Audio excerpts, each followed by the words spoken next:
नमस्कार मित्रांनो, अनुभव स्टडीमध्ये सर्वांचं स्वागत. 9 फेब्रुवारीच्या बुलेट रॅपिड फायरमध्ये सर्वांचं स्वागत करतो. रोज सकाळी 6 वाजता आपण हे जे काही रिव्हिजन सीरीज आपण सुरू केली आहे. 2025 आणि 2026 मध्ये घडलेले जेवढे पण महत्त्वाचे प्रश्न असतील, हे महत्त्वाचे प्रश्न अगदी छान पद्धतीने आपण बघत असतो. चला आज देखील बघूयात आपण अशाच प्रकारचे प्रश्न. तुमच्या मित्रापर्यंत लिंक शेअर करा. जे नवीन असेल चॅनलला सबस्क्राईब करून ठेवायचं आहे. चला आणि नादवरतीचं पुस्तक जर कोणी घेतलं नसेल तर तुम्हाला 270ला घरपोच भेटून जाईल किंवा Amazonवरती पण पुस्तक अवेलेबल आहेत. घेऊन टाकायचं किंवा संपूर्ण महाराष्ट्रातील कोणत्याही दुकानामध्ये जाऊन तुम्ही पुस्तक घेऊ शकता. डेमो पाहण्यासाठी ह्या नंबरला WhatsAppला मेसेज करा. अत्यंत महत्त्वाचा पहिला प्रश्न जो तुमच्या समोर आहे. तत्पूर्वी कालच्या लेक्चरमध्ये विचारलेल्या प्रश्नाचं उत्तर अगोदर जाणून घेऊयात आपण. नुकतेच ग्रामीण भागातील रस्ते सुधारण्यासाठी एक योजना आहे, प्रगतीपथ योजना. हे कोणत्या राज्यानं लॉन्च केलं आहे? ऑप्शन तुमच्या समोर होते आणि सर्वांनी उत्तर करेक्ट दिलं आहे. कर्नाटक याचं करेक्ट आन्सर आहे. लक्षात ठेवा पर्याय क्रमांक 2. कर्नाटकने जो काही ग्रामीण रस्ते सुधारण्यासाठी एक योजना सुरू केली त्याचं नाव आहे प्रगती पथ योजना. कर्नाटक, राजधानी बेंगळुरू. चला अत्यंत महत्त्वाचा पहिला प्रश्न जो तुमच्या समोर आहे आजचा. नुकत्याच IFA सील्ड फुटबॉल स्पर्धा 2025चा विजेता संघ हा कोणता आहे? तर तो आहे मोहन बागान. लक्षात ठेवा. मोहन बागाननं ही जी काही स्पर्धा आहे ती जिंकली होती. दुसरा प्रश्न, जगातील सर्वात स्मार्ट AI म्हणून ओळखले जाणारे जे ग्रोक आहे, ग्रोक चॅटबॉट आहे. हे ग्रोक चॅटबॉट कोणत्या कंपनीने लॉन्च केलेलं आहे? ही कंपनी आहे XAI. XAI लक्षात ठेवा. IMP आहे ग्रोक चॅटबॉट.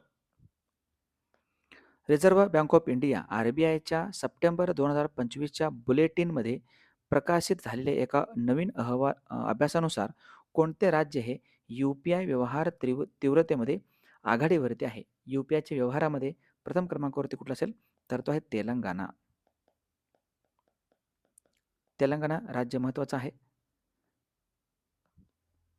दरवर्षी जागतिक पोलिओ दिन हा कधी साजरा केला जातो? वर्ल्ड पोलिओ दिवस आहे. पोलिओ होतो विषाणूमुळे ॲक्च्युली आणि हा दरवर्षी असतो 24 तारखेला. 24 ऑक्टोबरला असतो. लक्षात ठेवा. 24 ऑक्टोबरला आणखीन एक दिवस असतो तो म्हणजे युनायटेड नेशन्स डे. युनोचा दिवस किंवा संयुक्त राष्ट्र संघटनेचा दिवस 24 ऑक्टोबरलाच असतो. पुढचा प्रश्न, नुकतेच आंतरराष्ट्रीय निसर्ग संवर्धन संघ ज्याला आपण IUCN म्हणतो आपण, ह्या IUCNचा 90वा राज्य सदस्य देश हा कोणता बनलेला आहे? तर तो देश आहे तुवालू. तुवालू लक्षात ठेवा. आणि IUCNचं जो काही हेडक्वार्टर येतं तो स्वित्झर्लंडमधील ग्लँड या ठिकाणी येतो.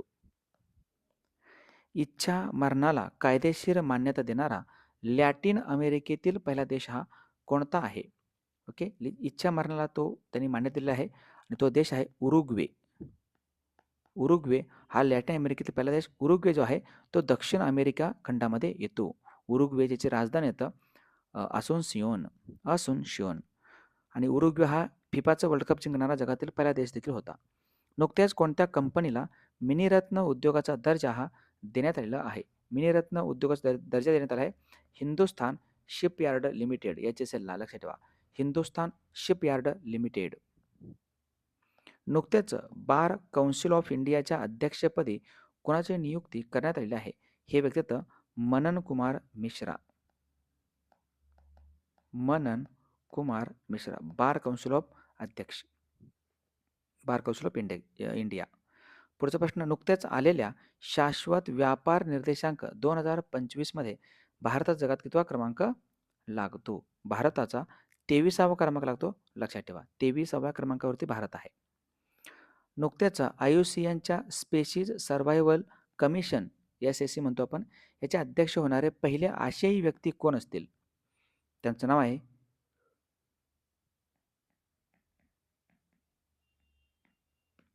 विवेक मेनन. विवेक मेनन. पुढचा प्रश्न, नुकत्याच MPSCचे नवीन अध्यक्ष कोण बनले असतील? Maharashtra public service commission MPSC याचे नवीन अध्यक्ष बनले असतील विवेक भीमनवार. विवेक भीमनवार लक्षात ठेवा. त्यानंतर नुकतेच भारतातील पहिले निश्चित विमान भाडे योजना ज्याचं नाव आहे फेअर से फुर्सत ही कोणत्या कंपनीने लॉन्च केलं आहे? कंपनी आहे अलायन्स एअर. अलायन्स एअर लक्षात ठेवा.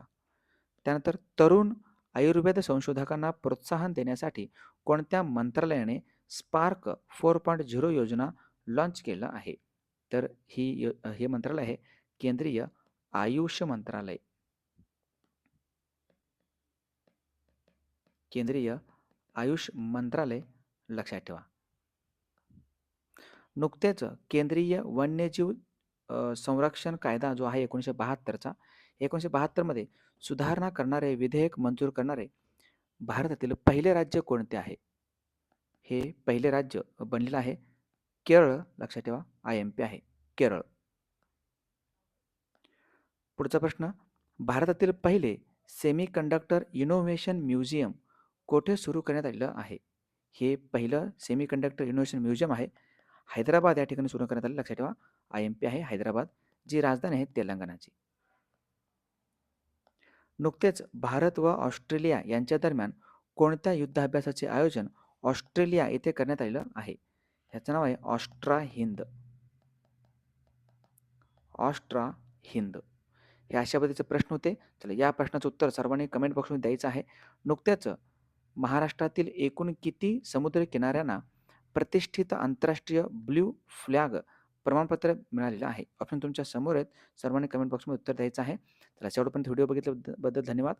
जो आपला नाद वर्धेचा पुस्तक आहे नक्कीच कोणी घेतलं नसेल तर घ्यायचं आहे. या नंबरला डेमो पाहण्यासाठी मेसेज करा. चालेल थांबूयात आपण. शेवटपर्यंत बघितल्याबद्दल धन्यवाद. एकदा लाईक करा, शेअर करा तुमच्या मित्रापर्यंत. नवीन असेल तर चॅनलला सबस्क्राईब करा. भेटूयात उद्या सकाळच्या 6 वाजता लेक्चरमध्ये आणि रात्री 10:30 वाजताच्या नाद वर्धेच्या लेक्चरमध्ये. थँक्यू. जय हिंद.